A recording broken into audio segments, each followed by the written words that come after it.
Hello, this is the solution to the sample PE/FE exam style question posted on the Monroe PE Society website.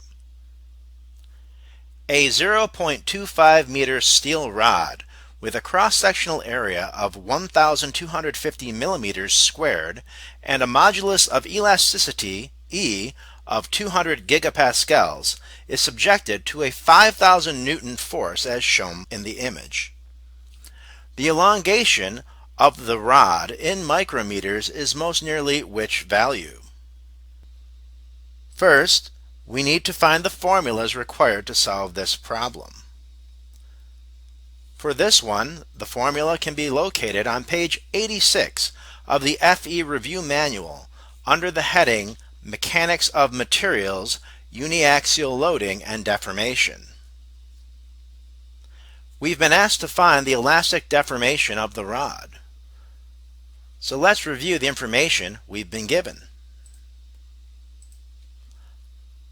The length of the rod is 0.25 meters.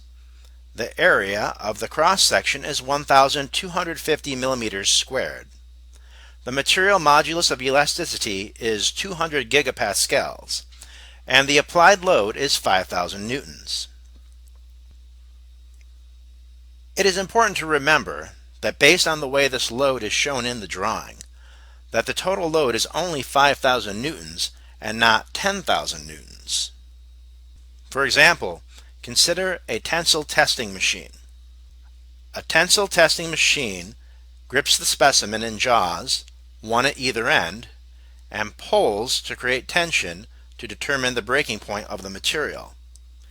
Each jaw is applying an equal and opposite force, equivalent to the tensile force being applied.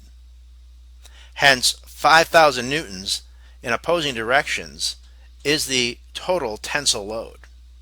So the equation we need to use is that the elongation is equal to the applied load times the length divided by the cross-sectional area times the modulus of elasticity.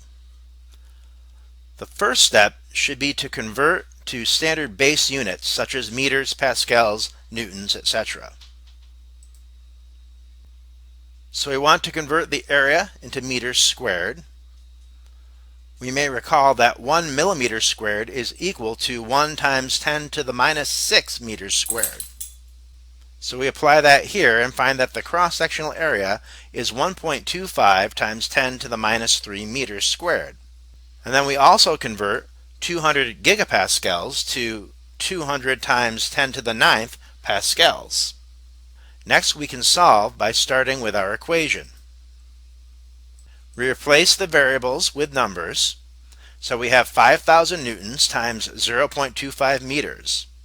We divide that product by 1.25 times 10 to the minus 3rd meters squared, with that value being times 200 times 10 to the 9th pascals. And the result we get is 5 times 10 to the minus 6th meters, which is equivalent to 5 micrometers, corresponding to answer choice C. Thanks for joining us for this PE question challenge.